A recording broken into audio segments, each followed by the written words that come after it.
Barcelona va patir les conseqüències més greus de la derrota. Un dels primers propòsits dels vencedors va ser construir fortificacions que servissin per treure del cap als barcelonins qualsevol intent de rebel·lió en el futur, i també per reforçar les defenses de la ciutat per fer front a possibles atacs enemics.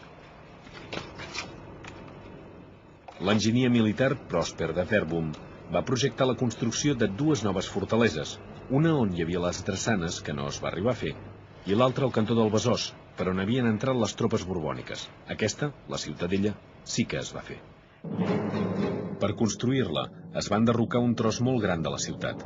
Les primeres demolicions es van fer de seguida, a l'estiu del 1715, i després van continuar de manera més lenta i sistemàtica. L'abril de 1717 es van ordenar demolicions de la primera línia, que baixava des del Portal Nou fent zigzag pels carrers del barri, passava justament per la zona de les restes del Born i baixava cap al mar pel carrer Xuclés. Aquesta primera tanda va ser la més gran. La segona fase va començar al mes de setembre. La línia de les demolicions passava, entre altres, pels carrers de Corretger i de Caldes i baixava també cap al mar. La tercera i última tanda va començar a l'estiu de 1718 i va durar ben poc.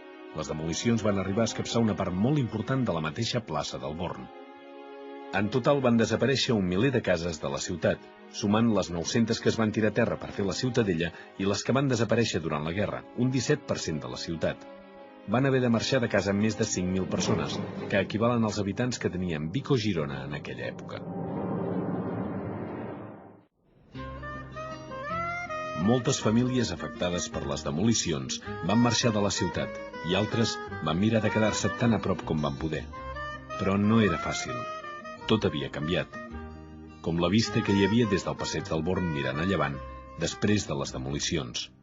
Una gran esplanada, sense cases, sense vida, i al fons, una gran fortificació que, més que defensar la ciutat, la vigilava.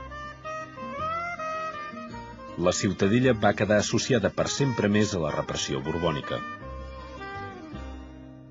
Decididament, Barcelona ja no era la mateixa d'abans, i no tornaria a ser-ho.